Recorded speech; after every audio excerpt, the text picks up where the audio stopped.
I want to thank our sponsor, Flight Club Spirit, which is an aircraft-inspired collaboration between contemporary artist Graphic Aircraft and the internationally award-winning Defiance Distillery. They produce 8 different types of aviation-themed gin and rum, each with a different iconic aircraft pictured on the bottle to suit all different types of avgeek. Make sure you head to their website at defiancedistillery.co.uk to check out all their amazing spirits and products.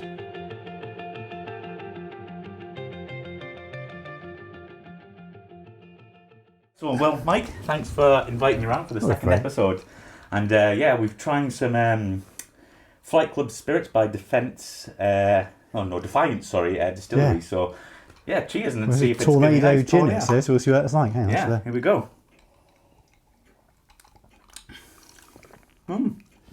Quite nice. That is rather nice, actually, yeah. I was a bit dubious when it's called high octane. You think it's going to taste like jet fuel, but actually it's quite nice, that. So what's tonic in that? What did you put in? It's the Fever Tree tonic. It's the regular Indian tonic. But, it's quite a generous portion of gin in there, I think. So Yes, I think it's... Probably a little less next time. But, 50%. So it's quite, yeah. So it's quite, That's all right. So anyway, what have you been up to since the last time we spoke, which I think was at, where were we at? Newark filming the Red Flag. We were, yeah, that's right. We did that because the first time that we met was about 4 years ago, something like that, in Newcastle, wasn't it? Yeah, it was, yeah. And I reckon that was the first one of these pub things. It was, that was the original. With a bottle of Newcastle Brown that I slowly drank my way through and then started slurring my words. So that was when I was flying the Airbus in short haul. So since then, I've done, I finished doing that. I had 2 years flying the Boeing 787. Yep. I've now knocked that on the head as well. And I'm now flying little light airplanes, the Grob Tutor, back in the Air Force Reserve. Yeah. And it's all good fun, yeah. So how did you get back into that? What was it something you always wanted to do, or was it just something I had it in mind. There was a mate of mine was running the air experience side a few years back and said, if you want to have a go, any time. Because I did it when in my last tour in the Air Force, it was a ground tour, and it was actually the replacement for the Bulldog. So my job was I was on this team, and I was the kind of airframe specialist, which was a bit of a hoot really, because I'd been nowhere near training airplanes since I'd stopped going through training. I'd always been front line. Yeah. So I went back to this. It was one of the private finance initiative projects that was running, one of the Pathfinder ones. So there was a prison, I think. There was, I don't know, a hospital, I think, and there was us. So it's quite politically sort of high profile, and it's quite interesting from that perspective. But I thought that there would be loads of little airplanes that you choose from, but when it came down to it, there weren't. There was the Bulldog, which we had, which was basically getting knackered. All the wing spars had come to the end of their time, so we could have those resparred. There was the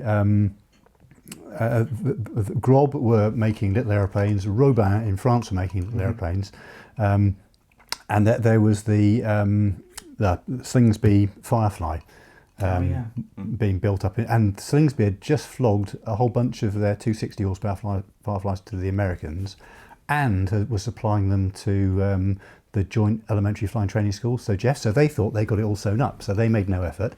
The people who were resparring Bulldog wings thought they got it all sewn up, because they thought the Air Force was never going to get another airplane, so we'll do that. So they got it all sewn up, and it was only really the French and the Germans who actually came up with any new ideas, and or tried to be competitive, or tried to find out what we really wanted, and so it was interesting. So we ended up, long story short, sorry. That's all right. with the tutor. And while I was on this ground tour, I managed to squeeze out some flying. I cheated actually. I pitched up to Cranwell. I managed to get 5 hours. And the bloke who was running the conversion course was being very serious. So I hope you're not going to tell me you're going to do this for air experience flying. I said, no, of course I'm not. Lying, sod that I am. So I ended up doing some air experience flying. And then, so I thought it was quite good fun, but I just didn't, I was doing it at Cologne, which is a 2-hour drive from here, and you'd pitch up one day and it'd be raining or there'd be no connection. Is that 2 hours there and 2 hours back? Yeah. So it's a fair away, and I was managing to do about 1 day a month, and they said, "Well, we need to do 2 days a month." And I mean, now I'm flying from Benson, and I can put in 5 or 6 days a month. Right. So that's the difference. But yeah, I really enjoyed it. It was lovely to fly a little airplane, and particularly when you're flying really big ones. And so to go back to it has been great, and actually flying kids. Because they're 30, I think they've got to be 13 and a half years old, and most of them finish when they're about 18. So we've got that sort of little tip. Well, it is and it isn't. It's quite funny actually, the difference between teenage boys and teenage girls. Oh, really? Which is quite, yeah. And it's quite a, I mean, I having had kids, one of each myself. It's, I can confirm it's so. But so your teenage boy, will get in the airplane and you say, "Hi, what's your name?" Fred. Oh. Okay, Fred. What do you want to do? I don't know. Okay, mate. Well, you can. Or have you flown before? Well, what do you want to do? I don't know. Okay, Like so Kevin and Perry thing. it's absolutely Kevin. It's exactly like that. Yeah, and they'll sit there and they'll do aerobatics. Well, they don't really want to do aerobatics. What they know that their mates have said you've got to do it, and if you don't, then you don't do worse. Yeah. So they don't really want to do it at all. But it's very difficult to get any feedback or any kind of interest going. Although you'll fly this bloke and say nothing. When he comes back, say, "Did you enjoy it?" They go, "It's the best thing that happened in my life." And you go, "Oh, well, thanks." They can't show enthusiasm, can they? No, but teenage girls on the hand, they get and go, "Yeah, hello, I'm Sally, and I want to do this, this, and this." And go, "Okay, we're off to there," and and you say, "That's this over there." They go, "Oh, wow, that's really interesting. That's amazing." The guys are there. Do you want to go flying? Yeah, I'll go flying it, and actually quite good as well. So so you probably I think people say girls are more advanced in their mental age, I guess, than that. By about 20 years, I think. I don't think that changes with any of that. And particularly, yes. Actually, more of them have got into flying now, which has improved flying no ends. Because most aircrew are children really at heart. I think exactly. But did they ever ask you about your previous career in flying the Tornado? Because I'll be asking loads of questions. I'll be like, what was this? What was that? Well, it's funny actually. Some of because I don't think they quite click where you fit into things. So because you wear an RAF uniform, but I think they're so sort of most kids, because it's an unfamiliar environment. So most of them are sort of slightly disorientated, shall we say? Anyway, but which I suppose is why the Kevins don't say much, etc., etc. But sometimes people say, "Oh, are you in the RAF?" I say, "Well, no, I'm not." Yeah. or what do you fight? Oh, I don't. I did. I left 20 years ago. Given these kids are actually 14 or 15, I think it's in the last century. Oh God, yeah. So, and to be honest with you, I mean, you end up so busy just showing them what's going on with the little aeroplane or showing what's going around. So there's not an awful lot of time, and they probably don't want to listen to some old fart telling war stories. But there we go. Someone perhaps listening to us at the moment, drinking our very fine gin. Which, these rather nice glasses actually. I think it's got the Tornado on the front as well. It does. There we go. Right, it's got Defiance, and then it has. Yeah, not bad. And I've also noticed your watch. That is one of the watches I really want. Oh right, Is that an IWC? It's the IWC one. Yeah, really nice. So we've got some books on the table here. Have you been doing much writing since? Because I think was it the Tornado GR1 was your last book? Was that? The RF one underneath it was. So last time we spoke, when we first spoke, I'd just done one on the Javelin. So that was the Tornado GR1 book, which I'm going to show to pictures the on camera. Great, yeah. Well, it was actually, because there's loads of colour pictures. And I was really quite proud of it because it was as far as I know, it is the first book that covers the whole of the Tornado, purely from the operational side, but also, I mean, I managed to scrounge a lot of operational details about the Gulf War. Really? I mean, I wasn't there, I have to say, but lots of my mates were, so I have details of pretty much every single mission that was flown. Wow. And so I was able to pull all that together, each mission from all of the three, or the three bases. And there's lots and lots of information, loads of photographs. I mean, some people were very, very kind in letting me use their photographs. Yeah, some stunners. But there's So I was really pleased. My disappointment was that the publishers didn't really push it. So, it's unfortunate. having put the work in and having produced something which I think is actually pretty good myself, it's then the quality's amazing as well. It's, I think it sold a few hundred, maybe 500, 600, something like that. But it would have been better, particularly this year when the thing's gone out of service, if that had been pushed a bit, I think. But I think there's great groups as well. I think you almost don't need that in a way now, because social media, like I think you're a part of the aviation book group. Yes, that's right. They're fantastic. Actually, exactly. They? Really, they really can good, just self-publish on for the authors, so they're great. Yeah. But there's some good books out there. I think Dave Gledhill's bringing out a new one recently. Yes, yeah, indeed. Yes, he's like the king of aviation books. He is actually, isn't he? Yeah, got sort of niche there. But So do you actually miss flying the Tornado though? When you look back at your book in the picture. Yeah, it's funny actually. I do, because I do appreciate that. Well, it's one of those things that as you grow older, I think your body carries on, but your brain kind of stops somewhere. And I keep looking in the mirror at this bald bloke, thinking, "Who's that?" Yeah. But I do actually in many ways. And do you know, one of the fine things about going back to the tutor flying was being issued with my flying suits, and I put it on and zipped it up, and I suddenly felt 30 years younger. Yeah. So I've got my Tornado badges on it. Oh, yeah, your I should fish some of those out, yeah, which was quite fun to do that again. Yeah. But I do. I look back on it very fondly. I mean, that was it was a long time ago. I mean, I last flew the thing in 1994. So we're talking 25 years ago. 25 years. That's scary, isn't it? It doesn't seem that long though. No, it doesn't. Crazy. I know, it seems like yesterday, like that. No. Yeah. And oddly enough, I mean, having finished with airline flying, I've walked away from that with no regrets, but also I don't think of it, I don't miss it at all. But I do still look back on the Tornado and think, wouldn't it be great to have another go? Wouldn't it? Yeah. I think I asked you that when we were with David Herriot. And I was like, would you like to go flying? He was like, yeah, put David in the back. We'll yeah. We've probably both been better work it. It's all this motor memory somewhere. Yeah. But it's I'm guessing so. Yeah, it was 25 years. When did the GR4 come into service? Was that? That was pretty much 2000. So, was it 2000? Yeah. Right, yeah. So GR1 lasted up till, I think, back end of 1999, the Kosovo campaign, I think was all that year, and stuff was just kicking off in the Gulf, and then GR4 came in. And that's all just avionics upgrades, wasn't it? But it's the same. That's right. It's the same airframe. It was avionic, because there were all sorts of weird and wacky plans that they were going to do this, that, and the other. Particularly all revolving around Cold War terrain following stuff, which all got canned. Yeah. But because GPS didn't exist when Tornado was first built. That's crazy to think that's not even that long ago. I know. Well, I can still remember we got hugely excited on the Squadron when we got. I mean, I'd been on Squadron about 6 months, I think. And they go, we got new main computers coming. It's got a 128K.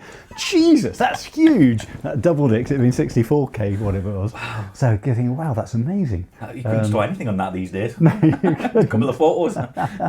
No, well, they again, I think they went to the moon with about 8, didn't they? I mean, so it sort of shows you how things have escalated upwards. Yeah. But yeah. I mean, the thing was, when you look back on it, was really quite basic. But there was always a potential. It always had that potential to get better and better, and it did with GR4, and particularly the integrating the GPS into it, and also the I think 1553 data bus, so that they could actually talk to the weapons. So so you got GPS updates on the bombs and stuff like that. Improved paveway or enhanced paveway, I think it was. Yeah. So do you think the Tornado had its time, or do you think it could have carried on a bit longer? No, I mean, it's like all these things. You see people again on social media being waxing lyrical about how fantastic it was, but it was very much a child of the 70s. Totally. 30, 40 years on, it had its time, and it proved to be a fantastic machine. It proved to be very capable, and it proved to be able to be upgraded and to keep up. I mean, that's one of the things I suppose that happened with Harrier in the end, when they had to make a choice, either or. In the end, Harrier couldn't do the things that were needed in terms of weaponry and all the rest of it, and being continuously upgraded. So, but people say, "Oh, what a shame the Tornado's gone." But I mean, again, when I was on the Tornado, we had 10, 11 squadrons of the things. Yeah, that's crazy. So it was massive. That's just the GRs. I mean, I can't think of the F3s being different airplanes, but it was still looked down upon. People going, well, Tornado, that's boring, isn't it? Real men fly Harriers, Jaguars, used to fly Phantoms back in the I think every generation has that, don't they? Because I think on the first Happy Hour episode, we were talking about how everyone goes on slating the F-35, but it's going to be a great jet. And it'll be someone else's Harrier or Buccaneer of the day, so it's just a generation thing. Well, it is, and everyone looks back and because again, everyone's saying, "Oh, gee, wow, that's wonderful." Well, it was still a Tornado. It still had all the problems that Tornado had. It is still massively draining in manpower trying to keep the bloody thing going. I've heard that. Which is the bit we all forget. We forget that every time we used to jump in the thing and head off into the blue yonder. 35 blokes have been sweating all night trying to get the thing serviceable. Yeah, something like, is it like 20 when they came back again, they'd be out there again, and those I think the ground crew on all RAF squadrons are very much the forgotten heroes. I think so. My kids are on Instagram, but I don't know if I can bother with that. That's also photograph stuff. How old are your kids? Are they? Mid-20s. In 20, so they've all got like done with uni and everything now, or yeah. In fact, my son's in the Air Force, so he and I are both flying officers at the moment. So oh really? Yeah. We haven't been flying yet. He's waiting to start his flying training. Has he got anything he wants to go on to? I think he'll fly F-35 or Typhoon. I don't think he's fussy either way. All right. I mean, there's not a bad deal there, isn't there? Really? Yeah, you can't go really wrong with that. But it's quite interesting actually, because one of the things that he said to me was, "Well, I don't know if I want to go to the F-35 because it's all going to be flown in the simulator and blah blah blah." And I said, "Well, when I was going through, Tornado was new." Mm-hmm. Because you don't want to fly Tornado because that's all flown on the autopilot and TFR, and you never get to hand fly it. And the reality was, we always hand flew it, and we very rarely used the and when we did, it was because he needed to, and it was all quite exciting. Mm-hmm. So I think that is probably the case with F-35. All the quote about we're going to do it on the simulator, I'm not. Obviously simulators are good, are useful, but I don't think they're ever going to be like the real thing. Also, there's another. I was going through some of the photos you sent me a while ago, and there was one where you went to. I think you were in Top Gun and standing next to the F-14. Yeah, that's right. Did you ever work with them when you were? I'm guessing you were with Tornado then, or you were? Yeah, it was. Well, no, that was the first ever exercise red flag that I did, and we were because normally people did a workup in the UK. And then would eventually go out to the States. And we actually, our workup was in Goose Bay, and because the squadron was quite new, I think it was the first time we'd ever been to Goose Bay. Okay. So, and normally you go out there for 2 weeks. I think we were there. It was something like we were there for 3 weeks, and we had to do all our operational low flying OLF down to 100 feet workup or work down. So we had to do that to qualify. Yeah. Then we had to do this workup, and then we go off to red flag. So it's all good fun. It was the ultimate boys' adventure. So you're going to go. So okay, so let's get this right. So we're going to go off to somewhere in Canada, and we're going to go rotting around 100 feet in these tornadoes, and you're going to pay me, and then are you sure about this? And then you're going to send me to Las Vegas. But what the long short it was that we ended up finishing the workup that we had to do.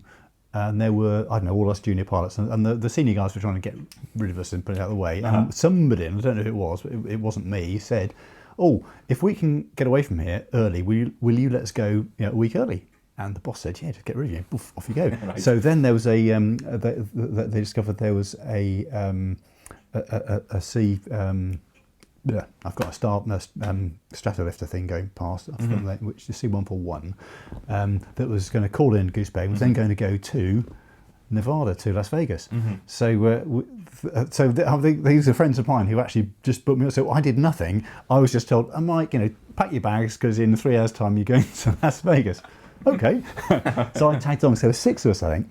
And we turned up in Las Vegas, and we walked into the O Club there on a Friday night, it was, to discover it was completely empty. But we did discover that the crew that had brought us there in this Starlifter were then going to somewhere near Los Angeles the next day. So we said, "Can we come too?" So of course you can. So we jumped on that, hired a car, and then we just cruised around. So we started in actually, it can't be Friday we arrived in the O Club. It was earlier during the week. I can't work out the days it was, but I'll tell you the reason why later. But so we hired a car, and we managed to stay in various sort of American military establishments, because if you had ID and orders, then you could pitch up and stay.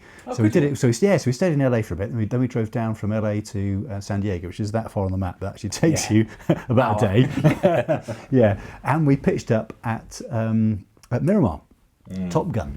Excellent. So we arrived there on a Friday morning, I think it was, or whatever, and we turned up, and we just literally turned up at Top Gun, knocked on the door, said, "Hi, we're here, can we have a look around?" And they were between courses, and the guy said, "Yeah, come in, you Brits, fine." We'd pitched up on our flying seats and everything else. And and they gave us the lecture, the presentation thing, and then I think we all bought ourselves a mug, and I've got mine upstairs somewhere. and then they showed us around, the F-14s, and it was an amazing machine. It was actually quite archaic looking inside it. Yeah, that must have been the A models. Yeah, they were. They were very. I just like that photo. It was like all you guys just looked like well pleased with yourselves in front of the Tomcat. Yeah, we were. Yeah, we thought we'd done right, and we had arrived in Fightertown, USA. We were the garçons. We were there, and it was brilliant. The funny thing was, though, that because in the Air Force, happy hour on a Friday was the big event of the week. Yeah. So it must have been Friday we got there. So that evening we strolled in. Happy hour on Friday. We're here. Yeah. And we looked at it, and the place was pretty much empty. And we went, oh. So we checked something. Said, oh yeah. He said Thursday nights when it all happens here. And you go, Yeah, no. okay, one day out. Yeah, one day out. Yeah. However, then, and I think it might have been me. I can't remember. Anyway, one of us was staggered off to the toilet, was it, and got it talking to. Now I know you shouldn't talk to people in men's toilets, particularly in the Navy one, but we ended, and these bunch of guys, and they had just qualified, and they were on the Hawkeye, the E2, and they were rear crew on the Hawkeye, and their course had just finished. And they just got carrier qualified that evening, so they were celebrating, and we ended up getting split. So I don't know how it happened, but I ended up in this car and with this bloke who's kind of had a few beers, and we were streaming across the desert somewhere. Don't do that all in the desert, and I was CB. Oh yeah, I'll do CB radio, high tempo rubber duck, and that good stuff, and it's hilarious. And then I suddenly thought, I don't know where I am. I have no idea. Yeah. And so we pitched up at some random bar in the middle of nowhere, and one of my mates was there. Hey mate, you got here too. Really? So yeah, and eventually we all appeared in this place, and I don't remember now how we got back to Miramar, what we did, but the guy said, oh, we're having our CQ party that tomorrow, Saturday night, in this address. Here it is, Dunk. You're welcome. So we we had our day's worth of sightseeing around San Diego, and that evening we. Because one of our number was doesn't drink alcohol, so he was the driver. So 6 of us pitched up in our car, and we arrived at this place, and it's the open the gate, and there's the open yard with a swimming pool in it, and the swimming pool is full of tequila bottles all floating around. We think this isn't going to go well, is it? And this party sort of starts off, and people are happily drinking the rest of it, and then we all hauled in the front room where the stripper arrives, and and I have a zucchini. Oh no, so yeah, I'll never quite look at the zucchinis in quite the same way ever again. And the squadron commander was dragged to lie down while she did things. And anyway, it went horribly wrong. But no, it went horribly wrong because afterwards we went out, and I think I was the first one pushed in the pool. So, and it went downhill from there really. But yeah, when the police were called for the second time, we thought best we were leaving. So which we did. So we arrived at Miramar. We arrived at the front gate, and the guy stopped us and said, "IDs, please." And we went, "They're in the boot." So we all got out. Bear in mind, we've been in the pool now, so we all got out dressed in very little but towels around our middles. And he stopped. We all got it. So these 6 guys standing there with towels around their middles, and he said, "You guys Brits?" And we went, "Yeah." Okay, just go through. Yeah, fine, so, yeah. That's it, that's fine. Yeah. So that was Miramar. Brilliant. What a great place, yeah. So what's next on the drinking list? What's this, Mike? Well, this is Hook Norton's, a local brewery, so this is Hooky Gold, and I chose it because it's sort of, I know you're a lager man, so this is quite a sort of light hoppy one, which I think is probably the closest we get. Cheers. Yes, cheers. Yeah, there is another one in the fridge actually, which is it's loony juice. I think it's about 8% or something. We can try. Yeah, that's a strong beer, but this isn't. This is all right. So cheers. Have a try. Oh, that's good. That's all right. There you go. It's not Yuki Brown. No, it's not quite the same, is it? But it's good stuff actually. I'm quite fond of it, and I'll say it's literally just down the road. So that's 151 Squadron I think you got there, which is on Chivnon. I've got 31 Squadron here. Great. You end up Where'd you get these from? This is when I left the squadron. You end up being presented with a tanker. Really? Yeah. So I've got these. There's actually, I don't know if I was on 14 Squadron twice, but the tanker I got from them is actually not quite as good. Oh, really? That tends not to get used very much. But these two are. Yeah, because I've actually got my Tornado model on my desk, actually, 14 Squadron 1, because I thought... Good man. That's a good it was a good decision, choice, yeah. And I love the patch you gave me a while ago. It's pretty cool, that, Yeah. No, I was on 14 twice, but actually, oddly enough, probably the best tour that I had was the 31 Squadron, this mug, which was great because I did that first tour. I arrived out there in Germany, and it was all happening, but the squadron was just forming, so we had to go through all the motions, and of course a whole bunch of us arrived at the same time, first tourists, which is great because we were all mates. So we all got on well, and some of those people are my sort of closest friends now. Okay. So that was great, but it did seem to take a long length of time to get through everything. And of course we arrived. You've gone through this flying training world where we went through the tactical weapons unit where you'd end up leading a pair and all the rest of it. So you kind of arrive there thinking, right, I want to be a pair's leader, and it should all happen. not helped by the fact that the squadrons up the road at Larbrook, I think, made people pairs leader very quickly, and we didn't. But of course, what we hadn't realised was, although we'd led pairs and the rest of it, they'd always been really well supervised. But being a pairs leader you were the supervisor, and that right. sort of subtlety hadn't really got to us. So I remember being at one set, having arrived and all, combat ready and the rest of it. Suddenly, this sort of lull, because I'd been on this sort of. You've been going up the hill, heading towards something, this sort of whatever it was, and there was all these courses to get through, and then you got to arrive on the squadron to be combat ready, to this, that, and the other, and suddenly you got there, and the feeling of anticlimax, and almost disappointment actually at the time. Yeah, and I remember going through that phase, and it probably lasted about 3 or 4 months actually, of just thinking, of feeling really quite disillusioned with the whole thing, which is sad really when you think about it. I mean, having made it to the front line, having achieved your sort of boyhood ambition, to then get and go, really? It's crazy, because obviously a lot of people would love to be in that position. So I don't know. Maybe you just. I think it's expectation really, and I think I do. I mean, the management of the squadron was very good, and the boss actually was brilliant. I mean, he sometimes got a bit bad press, but he was actually bloody good to me, and really good to me, because I did screw up majestically a number of times, but he always covered me. And I'm eternally grateful to him for that. And of course, at the end of it, then came the red flag, which I mentioned to you. Going off to San Diego and Fighter Town. But then I ended up going to 31 Squadron, and that was quite funny actually. It was like we come back from we did red flag, and then we came back, and then I'd gone off on a course somewhere. I knew whenever I came back it was going to be a massive anticlimax after flag, so I booked off on some ground training course, which I did, and I came back, and then it was December time, and there was we used to have lunch of the year. I'm trying to think exactly how all this. Lunch of the year. So there's a lunch of the month every month, right? Where each squadron had its. Would have a lunch. We'd all eat together, sit down, and usually on a Friday, and we'd all get horribly drunk and all the rest of it, because it wasn't big and wasn't clever, but that's what we used to do, I'm afraid. So lunch of the year was the really big one, and so we came back, and lunch of the year was coming up, and that's, I think, about 2 days before. The boss was away, and we were all sitting around. It was a day, rainy day, and there was nothing much going on, and the exec on the squadron said, right, I need Mike and another guy, Rambo, I need you in my office, one after the other. Mike first, you're going to come to my office at 8 o'clock, whatever it is. So I pitched up there, and I'd actually, so I'd been through all this disillusionment, then it all gone good, but I'd applied to be a flying instructor, because I thought, right, I've done the Tornado thing, I want to go off and do something different now. And I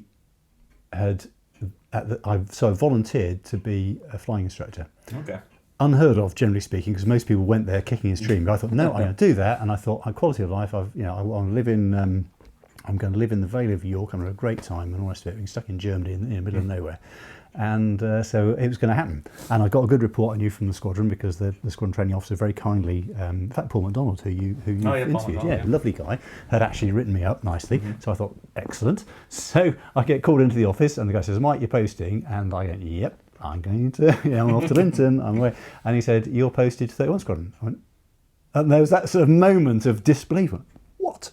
Really? And he, absolutely. I was, what? But I said, I'm going to CFS, and he looked at me, and he said, "You are a very, very lucky young man." He said, "And the next person in here will not get the good deal that you just got. So wind your neck in." Yes, sir. Salute. Walk out. Rambo comes in next. He's going to the simulator. So they needed somebody to the simulator. They needed someone to go. And I can't remember why 31 Squadron needed something. But anyway, so I'm posted to 31 Squadron, and the boss is a guy called Pete Dunlop. Pete Dunlop sadly died a few years ago, but he is the most charismatic bloke I've ever met in my life. And when I look back on all the people I've, headmasters, headmistresses, whatever, all the way through school, managers, squadron bosses, managers in airlines, he stands out head and shoulders above every single other person I've ever met. Yeah, an absolutely outstanding man. And we'd have, when I was on squadron, would have followed him anywhere. So it's this Pete Dunlop is there, and he rings me up and says, "Oh, Mike," he says, "I see you posted to my squadron." I said, "Yes, sir. Thank you very much. I'm delighted to. Yeah. And he said, "Well, what? That's really great. We want you to come to our lunch of the year." I said, "Fantastic, thanks, sir. I'd love to do that." So, of course, the next thing is I discover that their lunch of the year is the same day as our lunch of the year. Shit. So by then, our boss is back. And was this all was this formal wear, like when you were going? Oh no, definitely not. No, it's flying suits, and it would probably get trashed as well. Yeah, I mean, you'd end up wearing jelly and getting soaked. Right. And all that Okay. stuff. So it wasn't formal. Right? Oh no, yeah. In fact, one of the going back one actually, one of the ones that myself and really close mate Alan, sadly Al was killed in a mid-air collision, but he and I had one lunch of the month. It was. We had got some chili vodka, made our own chili vodka. So vodka, if you put chilies in it, and it looks like sherry. Okay. So we'd actually then said to everybody, to celebrate, I can't remember, maybe we become pairs or something like that. Right. We all have a drink on us, and so we'd poured ourselves a glass of sherry. She went, "Yeah, down your, there you go," and everyone looked at it. It's obviously safe. And the next thing is, people are diving out the doors. I bet they loved you. Oh yeah. But anyway, so I then turned to the boss and say, "Boss, I'm posted to 31 Squadron, and I've been invited to their lunch of the year." Mm-hmm. And it's the same day as ours. Can I go? And he said, "No, you can't." He said, "You're on my squadron. You come to my bloody lunch of the year. All right, When you're posted, you can do what you like. But when you're on my squadron, that's what you do." "Yes, sir." "Oh shit!" So I rang up Pete Dunlop and said, "Pete, I'm really sorry, but this is what's happened." Well, you say, "Pete, who's sir?" Yeah. And he said, "Oh," he said, "That's a real shame." He said, "Never mind. Don't you worry about a thing." "Okay, thanks, sir." So so we then sit down in the 14 Squadron crew room for lunch of the year. And we're just about to get our starters when suddenly all the doors burst open, thunder flashes are thrown in, and three big, massive, great blokes with gas masks come running in, grab me, pull me out, kick anybody else who's in the way, shove me in the back of this big Black Mariah thing, and we go screaming across the airfield. And it was 31 Squadron who come to get me. Really? Yeah, and so basically everybody sat in and I get shoved in, and then there's going, "Hooray!" applause. "Hello, Mike, great to see you. You're part of our school. You're part of ours now." Yeah. And in fact, he then they actually, because we didn't have Velcro in those days on our squadron badges, so my badges were ceremonially cut off, 31 squadron badges ceremonially sewn on, and so I pitched up in the bar afterwards like we all did, and of course 14 were there as well, and the boss looked at me wearing these 31 squadron badges, and he said, "Oh, good to see you, mate," and he said, "I'll see you in my office tomorrow morning at 8 o'clock. Yeah. So with a massive hangover, I pitched up at 8 o'clock in the morning, thinking, expecting the bollocking of my life, and he just came in and said, "Well, you had a great tour. Well done. I hope you're happy with 31 Squadron. Goodbye." So you're like, "Phew." But he was down the line, really good. Mm-hmm. But so that's how 31 Squadron started, and it just carried on in that way. And I was treated like someone, because I had become a pairs leader, I had done the red flag. I was treated as someone who was, knew what he was doing, even though I didn't. And I was given a huge amount of responsibility. Yeah. I ended up being crewed actually with a guy who'd been, because I'd come from 14, so I was crewed up with another guy who'd been on 14, Steve Lloyd, who was brilliant. Mm-hmm. And the two of us, it's funny actually, we never really mixed socially, but together we were something better than both of us put together, sort of thing. And we flew together an awful lot in 2 years. And it was a fantastic tour, utterly fantastic tour, really was. There were some fantastic blokes. In fact, one of them, Stu Peach, who's actually very kindly wrote the foreword to those two books, who then became Chief of Defence Staff. And that gives you an idea of the calibre of guys. Exactly, yeah. So Greg Bagwell finished as he ended up as AUC 1 group, I think, and then I think he was in the running for Chief of the Air Staff, but sadly didn't get it. And he, in fact, was one of the guys who'd grabbed me from the other lunch of the year. So there were some really outstanding characters on the squadron, really good, fantastically well led. And did you have did you have a favourite squadron? Well, it's funny again. I mean, 31 that was definitely the best tour that I had. Yeah. Probably closely followed by 151, which I was on at Chivner. Right. Which was because it was just so much fun. It was just so much fun flying the Hawk. I mean, the Hawk was just—it's like a sports car. Sports car, yeah. And there was a it was called the AHARS was the thing that ran the attitude heading reference thing. So ran the, put the instruments on. So when you got in, you pressed the button, and it took two minutes, I think, for the AHARS to align. So generally speaking, because we used to fly a lot, like 3 times a day, every day, and the students took forever, we'd be, you'd get in it, and then 2 minutes later you're ready to taxi. So they'd be kind of right, call for taxi while you see your bloke still strapping in, just to put the pressure on. And we were complete shits, really. But it was all good fun, and and that was just so much fun, because you'd go off and perhaps in the morning, and you'd be flying the junior courses would be formation things, so you'd fly their formation toes, so you'd go off and you do formation crossover turns, all this kind of stuff, and they'd be learning it, and then in the afternoon you maybe fly a low level sortie with the next course. That's what was different, and then the next sortie would be air to air. Or air combat, and it might be an SCT sortie, and so and it was just all changes like that, and they're all 45-minute sorties, so it's all really quick, and so a lot of variation of flying that way. Oh, it's fantastic! It was brilliant fun. I only did it for 18 months because then got promoted and sent back to 4. So either side of those was 14 Squadron. Yeah. But which I do have this massive sort of loyalty to, because it's my first squadron, because it was my last squadron, because I was a flight commander, because I've been the first tourist on it, all those things. Because a lot of my, as I mentioned to you, when I joined it on that first tour, a lot of my mates from flying training went there as well. So we were really, it's in terms of friendships, and in fact, again, guys on my second tours, in fact, this guy lives just around the corner here. Oh, really? Flies for Virgin, and we were on the squadron together then. So so 14 kind of ties all the loose ends together, as it were, and it represents this a real close knit friendship with people as well. So each squadron's got its own thing. Each tour was different in its own way. But was it like squadron? Is it kind of like football teams, like the best pilots and navs go to certain squadrons, or is it just what the squadron needs? No, it's just people get handed out. Oh, right, so it's not Buggins' turn.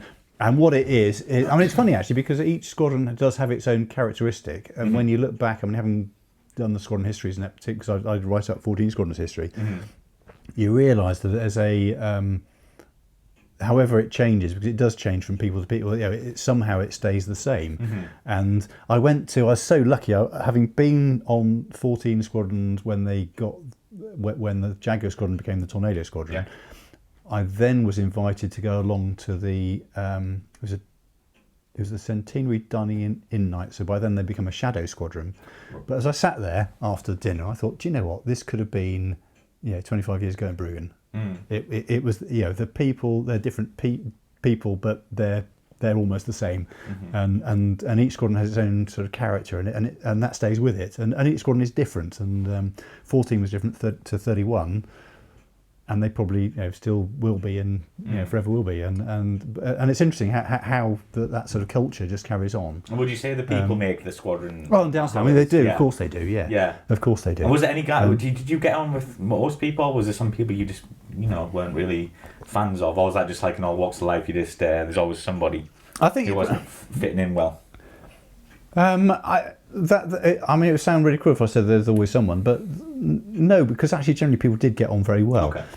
And we lived in each other's pocket as well. So the people you worked with were the people that you socialised with, the people you flew with, the people who you very, very literally trusted your life in.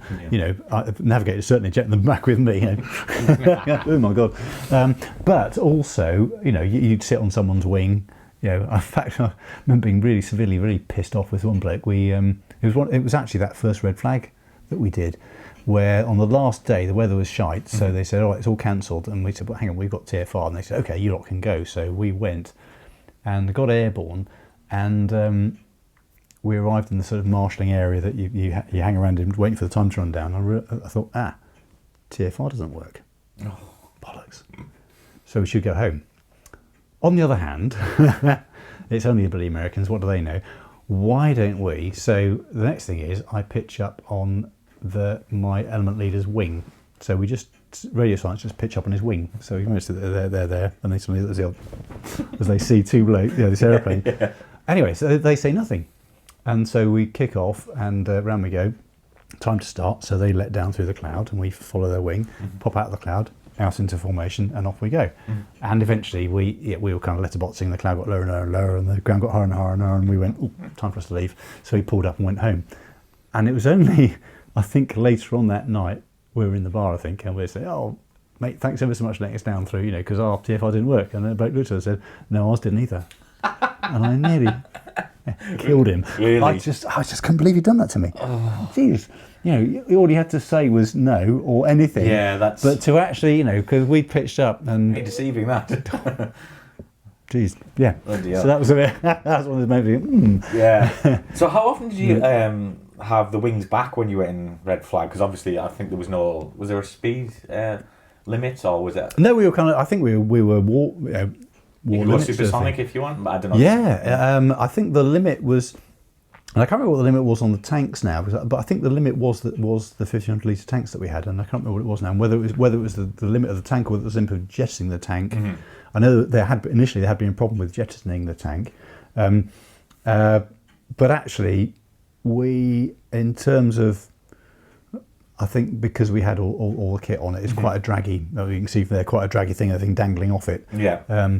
And the ground, sort of the ground level there is 6,000 feet, and then it goes higher, and the rest of it. That you didn't tend to go. I think, having looked back on the video films, you've seen some of them. Yeah. I think for the fastest I've seen is about 500 knots. 500 knots, yeah. That's so that's 500 knots. TAS, whatever it is, ground. I don't know, but not close. I mean, the only time we did do lots of supersonic stuff was in Goose Bay, and I think that was on my last tour. We pitched up and. One of the engineers was looking and discovered that around, because on these that they're rotating pylons, and there was a crack had appeared. So the answer was, well, either you stay. Well, basically you've got to take all the tanks off, tanks and pods, and fly a clean wing. Oh, right. So once we took those off, when you're not limited by tanks anymore, you're limited by the airframe. Yeah. and also suddenly you've got no drag, so the thing goes like grease weasel shit. It was fantastic. It really was unbelievable. And actually, because we never really, I mean, you get airborne a thing in 25 wing and then you pop it back to 45 and stay that way most of the time. Yeah. And then if you're manoeuvring hard, you shove them forwards. But so 67, you'd never really bothered. Yeah. 67 was the thing you did for once a year for instrument ratings. You had to do a 67 wing approach. Oh, yeah. But so it was never that far. But suddenly on this one, you're now going at 500 plus knots plus, and actually think, it does fly quite well, doesn't it? Is it 60? So, is it 67? It goes to. Yeah, it's 63 with tanks on it. So you're right, 63 is the big tanks. Yeah. You're right. In fact, that one there's got 2250 litre tanks. That's 63, and there's a little detent thing that flicked over, which stopped you from. Oh, right, okay. So it physically stopped you from. And could you feel it when you were doing it? Could you feel a change in how it flew? No, really? Not at all. No, it's. I mean, that was a fantastic thing. The flyby took all that out. Okay. So you get airborne, and as you got faster, you pull the wings back, and it just carried on going. But you did, the wing did communicate reasonably well. If you got the wings forward and they started bouncing around, you were either going too fast or too slow, and usually you knew which. Yeah. And similarly, in 45 wing, if you got a bit slow, you could feel it wallowing a bit. Right. Which is what happened to me, actually, and my mate Cookie, when we were bouncing a formation, and we were up in Northumbria. So probably not a million miles from your neck of the woods. And we came whistling in, and I was in 45 wing, and we pulled around these gears, and I thought, we're turning a bit tight, shove the wings forward, pull a bit, and anyway, this airplane's wallowing around like this. What's going on there? It's a bit weird. And I think Cookie shouted at me, wings or something, and I went, yeah, I've got them forward. And he went, no, you haven't. Fully back. No, I haven't. No, well, what happened was they got stuck. Oh, did he? Yeah. Oh, right. So the lever had gone forward, but the wings had stayed where they were. Mm-hmm. So they were stuck in 45. So I went, oh, all right. So then what do you do now? Dining in that night. Should we go home? And because I was thinking, well, it's 45, so we're going to do we've got enough fuel to go home. Why don't we just go home? Yeah. And he said, well. Yeah, but he said, what happens if there's hydraulic fuel pissing everywhere? Something's obviously seriously wrong with this airplane. Do we really want to travel and fly over the sea for an hour? Probably not. I said, no, actually, pretty right, actually. Mate. Yeah, so Leeming it is. So we went to Leeming, and we. That was an F3 base, wasn't it? It was, yeah. Yeah, that's right. So I think there are three squadrons of F3s there. Yeah. So we go to Leeming, we dump all the fuel. So we go around the Yorkshire Dale sightseeing and shoving out loads of fuel all over them. And then it's time for us to do the approach. Of course, I do a 67 wing approach every year as part of my instrument rating. 45 wing, piece of old ease. What could possibly go wrong? So, well, nothing really, because you go down and it's a piece of old ease. Because you do it every year, you go down, you go 200 feet, you go around and the rest of it. Of course, you get to 200 feet, and that's where everything changes, because that's the bit you never practice. Yeah. That's what you say. So instead, the nose is different, the attitude is different for every single landing you've ever done. Yeah. Is now completely different, and you're also going about 50 knots faster. And so it was, and we didn't hit. Yeah, we skipped the runway and we were going down, and reverse thrust wasn't doing anything, and then there's a hook or a cable at the end, and actually Cookie, bless him, shouted out to me, hook. I went, oh yeah, hook, drop hook, arrived. So we were still doing, I don't know, we were doing 180 odd knots when we hit the far end, having touchdown at 200 and something or other, and it wasn't slowing down. So it was all getting quite exciting, really.